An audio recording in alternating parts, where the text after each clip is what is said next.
Bonjour à tous et bienvenue dans 6 minutes chrono, la quotidienne de la rédaction de Lyon Capitale. Aujourd'hui, nous allons parler du projet de réaménagement de la rive droite du Rhône à Lyon avec Laurence Beaufet. Bonjour Laurence Beaufet. Bonjour.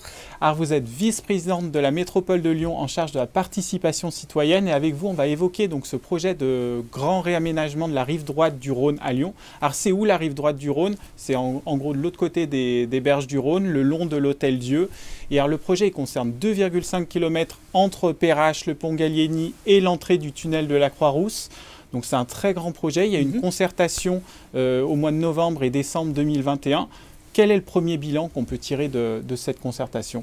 Alors déjà, pour rappeler qu'on est très en amont dans ce projet, puisqu'il n'y a pas encore d'aménagement déjà prévu, d'aucun plan qui est sorti. Et donc l'idée était de faire discuter les habitants sur un peu ce devenir-là, assez lointain potentiellement de cette rive.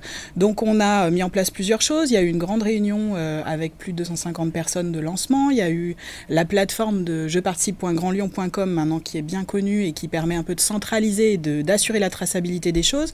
On a eu également un espace de concertation mi-décembre qui a réuni un peu plus de 1000 personnes et sur la plateforme on avait à la fois des questionnaires, un questionnaire et des contributions et des boîtes à idées en fait des habitants. Sur ce questionnaire il y a un peu plus de 1200 répondants.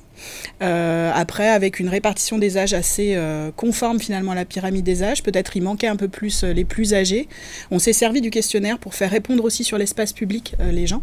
Et puis dans la boîte à idées, près de 400 contributions, des fois des contributions collectives, comme par exemple l'ensemble des commerçants ont fait via l'association My Presqu'île une grosse contribution commune, mais c'est le cas de comités d'intérêt locaux par exemple ou de groupements d'habitants. Donc on a vraiment des gens assez variés qui ont répondu, on le sait, et à la fois des habitants, mais aussi des personnes qui passent sur la presqu'île, qui viennent pour le travail, pour les loisirs. Parce que ça fait des années qu'on en entend parler de ce projet et il n'y a rien qui a été fait et tout. Là, vous partez vraiment d'une feuille blanche du coup. On a évidemment quelques idées, mais oui, le principe est de vraiment concerter en amont et de ne pas présenter déjà des choses toutes ficelées pour que les personnes puissent s'exprimer vraiment sur ce projet en amont. Et alors, qu'est-ce qu'il en ressort? Quelles sont les principales idées qui ressortent des habitants de cette concertation? Il y a trois grands éléments importants qui ressortent et qui des fois font débat.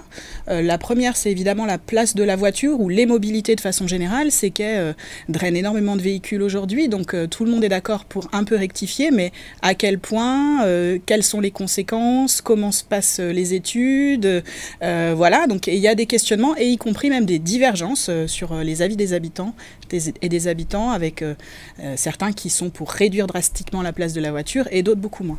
Un deuxième point, c'est l'aspect qui lie en fait la rive droite avec la presqu'île et son avenir globalement en fait de tout ce coin-là finalement, qui appartient pas seulement aux habitants ou aux acteurs de la presqu'île, mais à finalement tous les grands Lyonnais et grands Lyonnaises.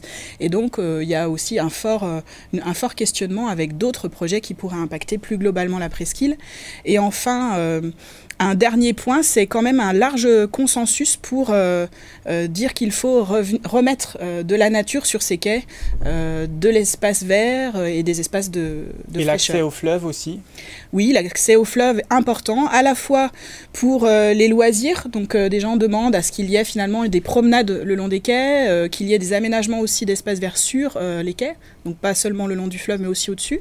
Et puis il y a tout un volet à la fois économique, de logistique urbaine liée à ces fleuves qui est aussi ressorti. C'est pas une grande majorité, mais c'est ressorti avec des contributions assez fouillées.